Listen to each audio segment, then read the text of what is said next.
They say the world is louder now, faster, brighter. But sometimes, what stops us in our tracks isn't noise, it's silence. A moment so still, so ordinary, it passes by almost unnoticed. But if we're lucky, if we're paying attention, it can lead us somewhere unexpected. Back to a memory, back to a lesson, back to something we didn't know we were missing. This story begins on a quiet Tuesday with a folded newspaper and a group of children walking by my gate. What happened next took me far beyond that moment. It took me back in time, back to a dusty barn and a boy with a book in his hands. Last Tuesday, I was sitting in the garden reading the newspaper, something I often do. And like always, every now and then, I'd glance off into the distance just to rest my eyes.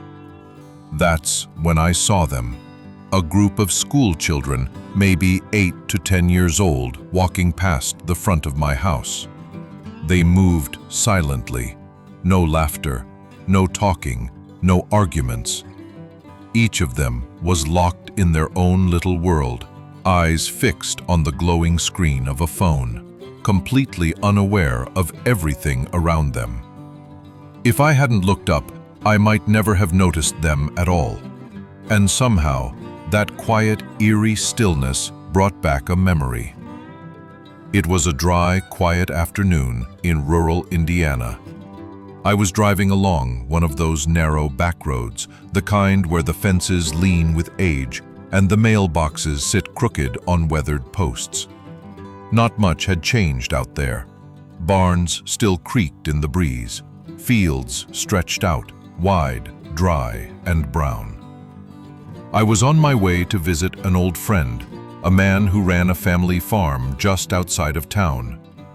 As I turned onto the gravel drive, the sound of stones under my tires stirred that deep countryside silence, the kind that fills your chest.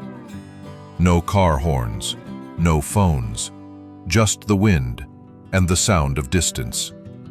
That's when I saw him. A boy, maybe 10, maybe 12, sitting alone on a hay bale outside the barn. His jeans were patched, his boots scuffed, his hands were dirty, but not in a careless way. It was the dirt of work, of helping. But it wasn't the way he looked that struck me most. It was the way he was reading. Cradled in his lap was an old paperback book. Its spine cracked, pages yellowed and curled. And he leaned into it with the kind of focus that's rare to see in children today. Not in the age of constant scrolling, not in the world of 2020. This boy wasn't watching videos. He wasn't swiping through noise. He was reading, slowly, deliberately, as if those words truly mattered. The light caught his face just right, and for a moment I saw something unexpected, something familiar. His eyes, still, curious, thoughtful, reminded me of a boy from another time. They used to call him the boy who read in the barn. It was a story about a young Abraham Lincoln, long before speeches, before the war, before the White House.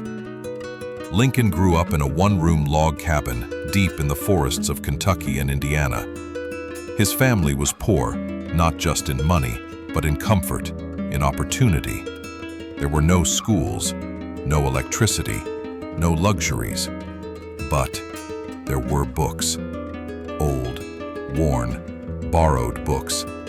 And he read them, by candlelight, under trees in barns, whenever the chores were done. People say he'd sit on a wooden crate near the horses and read. While the outside world was cold and hard, inside those pages, he grew, not in body, but in soul. And here I was, decades later, watching another boy in another barn, reading with the same quiet hunger. It made me stop. It made me wonder, what truly makes someone great? Is it wealth? A prestigious school? Or is it something quieter? Something shaped quietly by effort and time? That boy didn't have much, but he had something most children today are losing. A quiet place to think, the patience to read, the quiet drive to grow beyond expectations. As I walked away that day, I couldn't help but think about us. Parents, grandparents, mentors. We say we want success for our children, but are we giving them the tools that truly build it? Not devices, not distractions, but silence, curiosity, resilience. We want them to rise, but have we shown them how to sit still with a book?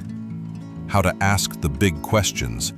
How to endure boredom without grabbing a screen? Because the truth is, greatness doesn't grow in comfort. It grows in character, and character is built slowly, quietly, often in dusty barns, or under a dim light, with a book in hand, and no one watching. I don't know where that boy is today, but I know what I saw in him, and it reminded me of Lincoln. It reminded me of what we've lost, and what we can still pass on. If you have a child, don't just show them the world. Give them the wonder to explore it. Give them quiet and stories. Let them feel boredom. Let them build strength from the inside out, because someday they might make a real difference, and it might all begin with a single book in a quiet barn, just like it did once before. Did this remind you of someone, a quiet moment, a story that stayed with you? Share it below. And if this kind of story speaks to you, you're always welcome here. Subscribe and stay for the next one.